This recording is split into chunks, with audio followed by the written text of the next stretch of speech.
আমাদের দোরগোড়ায় রমাদান উপস্থিত, আর কয়েকদিন পরে রমাদান মাস শুরু হবে। আমাদের প্রতিজ্ঞা করতে হবে, নিয়ত করতে হবে, এইবারের রমজানে আমি আল্লাহর কাছ থেকে আমার গুনাহগুলো মাফ করাইয়াই ছাড়ব। প্রত্যেক দিন ভাইরা আমার, রমজানের প্রত্যেকটা দিন আল্লাহ তাআলা বহু মানুষকে সাধারণ ক্ষমা ঘোষণা করেন।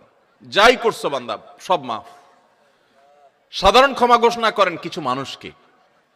সেই সৌভাগ্যবান মানুষগুলোর কাতারে আমি ঢোকার জন্য চেষ্টা করবই করব। এই প্রতিজ্ঞা করা, এটা হলো প্রস্তুতির অংশ, যে এইবারের রমজানকে আমি আর হেলায় হারাতে দেব না, আমি এবার রমজানে আমার গুনাহ মাফ করাইয়াই ছাড়বো।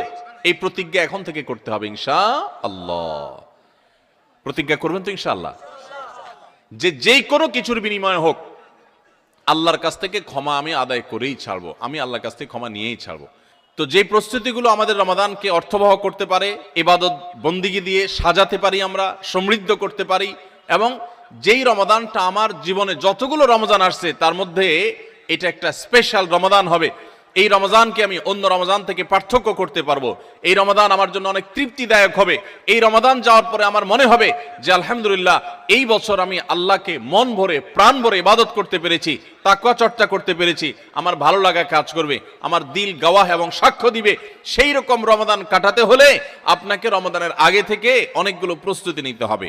প্রস্তুতি নম্বর এক নম্বর প্রস্তুতি হলো আমাদের রমাদানের আগ পর্যন্ত, এই যে গত রমজান থেকে এই রমাদান পর্যন্ত বা জীবনের শুরু থেকে এই পর্যন্ত যত পাপাচার আমরা করেছি, যত গুনাহ করেছি, যত অন্যায় করেছি, রমজানে ইবাদত বন্দিগির প্রস্তুতির অংশ হিসাবে সেই গুনাহ এবং পাপাচারগুলো থেকে আল্লাহর কাছে মাপ চাইতে হবে, ইস্তেগফার করতে হবে, ক্ষমা প্রার্থনা করতে হবে, বলতে হবে মাবুদ আমি যে অপরাধী, আমি যে পাপিষ্ঠ, কত গুনাহ করেছি, কত অন্যায় করেছি, তোমার কাঠগড়ার আসামি আমার নামে বহু মামলা হয়ে আছে।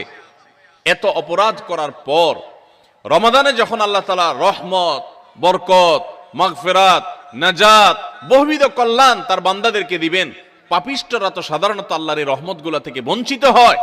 তো আল্লাহ আমার গুনাহ খাতাগুলো যেগুলো আগে ছিল সেগুলো সব মাফ করে আমার রমাদানে তোমার যে রহমত বরকত নাজিল হবে সেটার জন্য আমাকে একটু উপযোগী করে দাও, আমি যেন পাপিষ্ঠ হয়ে তোমার রহমত থেকে বঞ্চিত না হই। এখন থেকে সেই দোয়া করা, সেই চোখের পানি ফেলা, ইস্তেগফার করা, এটা রমজানের প্রস্তুতির অংশ। রমজানে যদি ইবাদত করতে না পারেন তো এটা শুধু শখের ব্যাপার না, রমজানে ইবাদত করতে না পারলে তো স্বয়ং নবী সাল্লাল্লাহু আলাইহি সাল্লাম এবং জিবরিলের বদদুয়ার ভাগীদার হবেন। বাউদামান আদরাকা রমাদান ফালাম ইগফারলাহ ওয়ালাম ইগফারলাহ, যে ব্যক্তি রমজান পেল অথচ তার রমজানের গুনাহ খাতাগুলোকে মাফ করাইতে পারলো না, আল্লাহর রহমতের ভাগীদার হতে পারলো না,